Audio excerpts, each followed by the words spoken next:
My name is Paul Michael Wright. I'm an artist and educator. Hi, my name is Crowley, also artist and educator. And we're selected by Ann and Edelin Foundation as curators for a show called Rooted Echoes.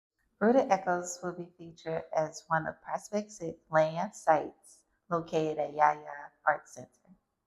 What inspired the concept for Rooted Echoes and inspiration from New Orleans is basically that. It was inspired by New Orleans and our interconnected stories here at YAYA. I think we have such a rich history, a rich past, and YAYA does really amazing work here in the community. So that was really purely the inspiration, paying homage to that connected story. Also wanted to make a connection to Prospect 16's The Future is Present, The Harbinger is Home. So intersecting those different themes together along with enhancing of our cultural history from the way we dress to the food, the music, everything just surrounded into one, embracing our identities and who we are as visual artists, as people from New Orleans. I think that's very important for people to see in this show. Absolutely. The criteria that we chose to select the artist and artwork, I think we were thinking more or less about the Prospect theme and what work really spoke to those themes. I think all of us have such a deep root of connection, no pun intended, connection to New Orleans already in a lot of our work. Obviously, a lot of our work looks very different, but I think the heart of a lot of the work that we do is rooted in New Orleans. So I feel like even from portraiture, photography, and even down to just fashion design, I feel like there's, New Orleans in the heart of it. So, I mean, when we started selecting the works, we thought about how we could not only tell our stories, but how those things were connected to the theme. And I feel like it was such an easy process too, because we had so many beautiful work submitted and so many talented artists to choose from. It was really which ones that we could actually fit in the space and it all speak to each other and complement each other. So I would say that the selection process really was fitting to the theme and sticking to that theme and how we could have those stories bounce off of each other and complement each other in the space. Absolutely. New Orleans plays a huge role in the Rooted Echoes show. I mean, it's really, like Kara said, the heart of the show. Some of the most essential elements to the show is based in New Orleans, from the shotgun houses and I Still Hear Voices pieces, and Dare Ellis's work down to the beading, the headpieces, Jourdan Barnes' work from the water, Kara's pieces, even down to the people that she paints. I would say even down to Ron's pieces, the materials that he uses is New Orleans. So I would say it's essentially the heart of New Orleans. Not only us being New Orleans artists, I think it's purely our identity. Yes, like even with Nick pieces, like he recently did a piece highlighting the Tremaine neighborhood. So those different type of pieces like that, like just from us being from New Orleans in general, like you're gonna capture that essence of New Orleans when you step into this show itself. So I hope that the community really get that feel, that New Orleans type of feel when they come and see the space emotionally, physically, like just taking it all in. Yeah, Monica's pieces, I'm just thinking about too, her whole series is based in nostalgia. Literally looking at her pieces reminds me of when I was in high school, like down to the snacks I would eat or the bus tickets that I would use to get on the bus. Like, so her series really speaks to the true elements of New Orleans, and you see that immediately when you see it. Definitely, even with the tambourines from Ron's pieces and stuff like that, connecting to New Orleans, like Baptist churches, those different type of things, like relating to our religion within the Black community. So you're gonna find some sort of connection, like looking at each of these artists' work. A lot of New Orleans work can be kind of redundant, where it's like you see a lot of the same imagery. So we're trying to go outside of that, tell a deeper story. Like, I mean, we're already from here, but really telling something that people wanted to see. You know what I mean? Like something outside of the commercial things that you probably see downtown. You know what I mean? Something with a fleur-de-lis in it. You know what I mean? But we really wanted to dig a bit deeper and really tell our personal stories. Like, yeah, basically, we just wanted to really change the narrative around not only what New Orleans feels like, what it looks like, but do something that feels like New Orleans and not absolutely look like New Orleans, but something that feels connected to the culture. Immediately, I think about Randeran's Rattlers piece. I think that his pieces to me always feels like New Orleans. I think it's the materials that he brings together. It feels like New Orleans without it actually saying New Orleans. I think his found objects, amazing pieces. You'll see it during the show. But the way that he pulls these items together, kind of exactly what we're doing with the show. He takes these objects and they kind of seamlessly come together in this beautiful way. So. Definitely. I can say the same thing about a couple of artists as well. Like even with some of Daryl Less's pieces, how she makes her strong connection with the Mardi Gras Indians or sometimes the Zulu maids. That definitely brings a connection to home. Like even within the beadwork of her dresses, and it really screams New Orleans. Like without seeing most of the commercial stuff that you may probably think of that comes on TV or anything social media related. Even her most recent piece, Self Reflection, it definitely captures, I guess, the essence of, I guess, the Black community or Black women in general and how the different phases that they go through within the Black community. So making those different type of connections within the actual New Orleans community, I hope people can kind of grasp and feel that sort of essence that the show brings to them. I think that heritage plays a huge part in this show. I think earlier, like we were saying about the preservation of our culture is super important, and who better to do it than the people actually from the city to tell those real stories, the stories that we don't get the chance to hear, those perspectives that we don't get a chance to see all the time. So I feel like it played a huge role in the show. And I would say that's a huge part of the artist selection process. Like, what story are these artists trying to tell? Like, so I think it played a huge role.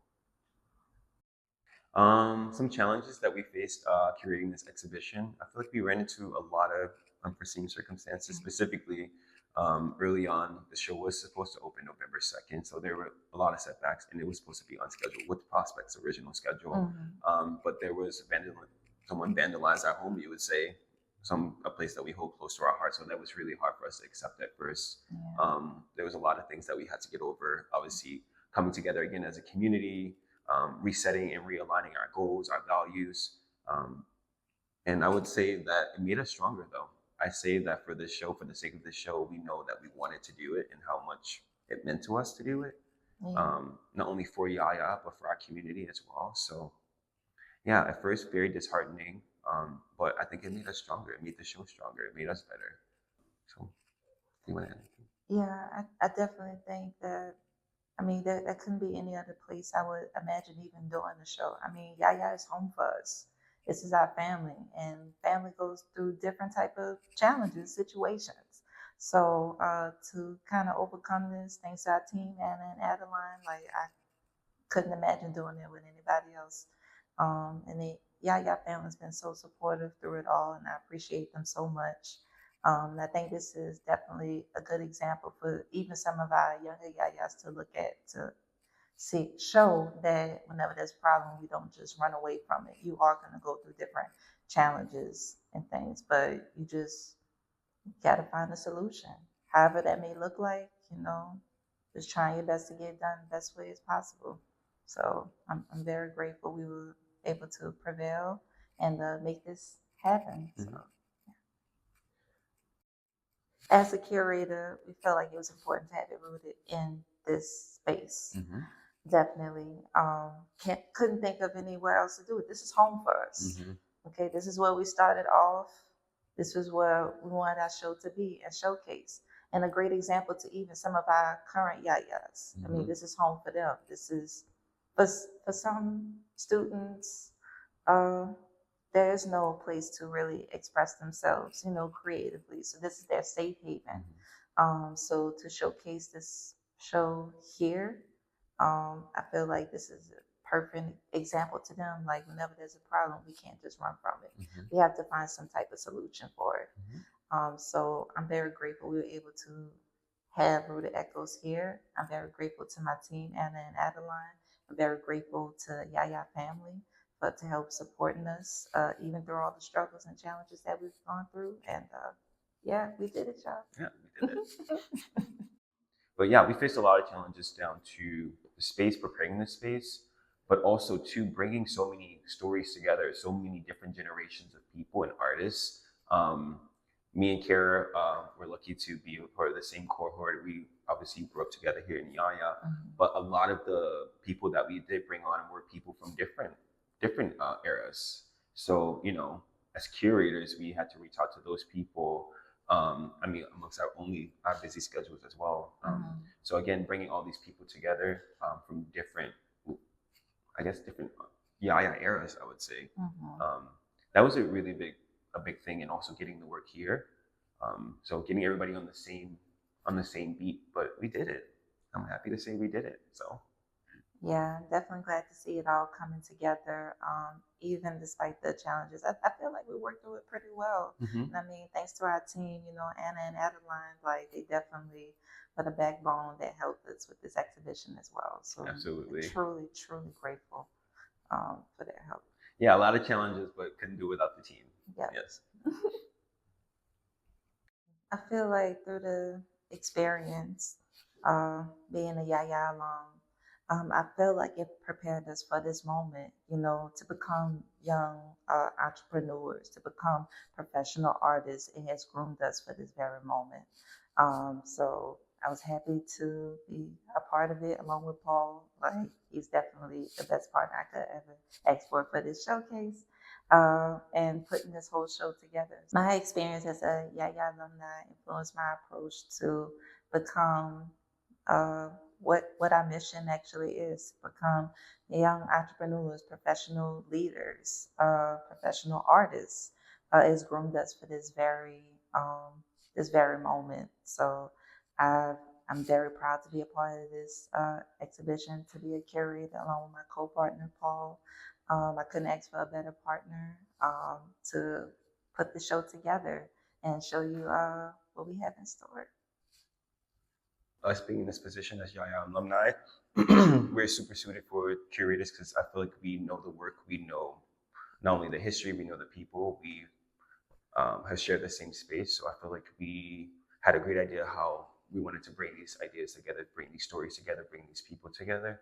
So I think what makes us different from any other curator is that we know not only the work, but we know the people, and we all share a rich history together. So I think that makes us stand out from other curators because I think we had our hand in it for the last 15 years. So I think there's no other better people to do the job. Yeah. I mean, we are basically family. For all the way from Green Project to right after Katrina, moving to Barone Street, and now we're here on LaSalle. I mean, we literally watch one another kind of grow, like not just like physically, but just how we express ourselves, you know, through the artwork and how it's like matured like over the years, and to see that growth and stuff over time, like with our mentors and seeing what they do, it has really like, I don't know, it has really like changed like the space, the environment, and definitely influenced even more artists that come into this place. And I mean, that's all a part of YAYA mission, you know, to kind of pass on the torch to the next generation. And we want to kind of keep that going. And we definitely want to showcase this within the show itself. Like, I couldn't be even prouder to be exhibiting work with some of our mentors that taught us, you know, as teenagers, you know. So it's really a full circle moment. So I'm glad to share that experience with them, with you, with everyone. Yeah, absolutely. I agree. How does New Orleans influence the people and the artists in the show? I think it's unconscious. Like it's a part of our DNA. It's literally who we are. I feel like no matter where we go, obviously I live now in New York, and I feel like no matter what type of work, even during the series that I did, I Still Hear Voices, it was literally the echoes of New Orleans in me, my stories, the houses that I've seen, the paths that I took. So I think it's embedded in us, and I don't feel like we can't get rid of it even if we try. You know what I mean? Like I said, living in New York, New Orleans still is in the back of my head. No matter what I do or who I draw, it always shows up, even when I'm not thinking about it. So, yeah, I could definitely agree with that. I mean, there's no other place like New Orleans. I mean, we are different, far from any other place that anyone has ever been. I mean, even from the different second lines or just the way we carry ourselves, even down to, I don't know, even I guess the more urban areas and things like that. People enjoy seeing the aesthetics, the looks of those different type of things. But that's who we are. We live this everyday life type of thing. And now you're seeing people like in different magazines or on social media trying to kind of replicate that kind of same style. But that was who we are. We started it, and where this there's no other show I think that could definitely showcase that than this show itself. Absolutely. So I agree 100%. yeah. I hope what Root Echoes contributes to the conversation of our interconnected history is just that, we are from New Orleans and we do New Orleans themed work, but culture is a huge part of who we are. It's essentially who we are. Um, and my hopes for the larger conversation is that, culture is really important to the integrity of us as artists and how we move throughout our life and what we want to show up in our work, but also to contribute to a larger conversation in the art world. I think that a lot of the work here has a lot of soul, a lot of stories, a lot of rich perspectives. So what I want this work to contribute to a larger conversation is that New Orleans is a place with real people, real stories, and real pain, and real perspectives. So I hope that can contribute that to the larger part of the story. I hope it could also show or inspire like other creatives to tell their stories as well. Like here we are showcasing our work, in public spaces that you probably won't get a chance to see in other like museums. Like even growing up as a kid, I've never really like seen myself within like artistic spaces. So to be able to see like my people, my community in these artistic spaces, I hope I can inspire the youth, even the YAYA youth, our current artists, that they can tell their stories as well, and they can also be shared and passed along and shown throughout history. So I definitely want to inspire those different creators that hey, you can do this too. You know. Honestly, I just want the stories to be told in the most authentic way and authentic light. I think everybody has a deep New Orleans, back to earlier what I was saying too about us being from New Orleans and New Orleans being a huge part of our identity. Um, I want people to see how that's affected us. I want them to see how much New Orleans is engraved in us. I want them to see that, you know, no matter where you come from, you can always forge your own path as well. You can see that all of us have experienced and come through YAYA, but we all have different stories. And I just want all those stories to be highlighted. I want all those stories to be well received and in the most authentic light possible.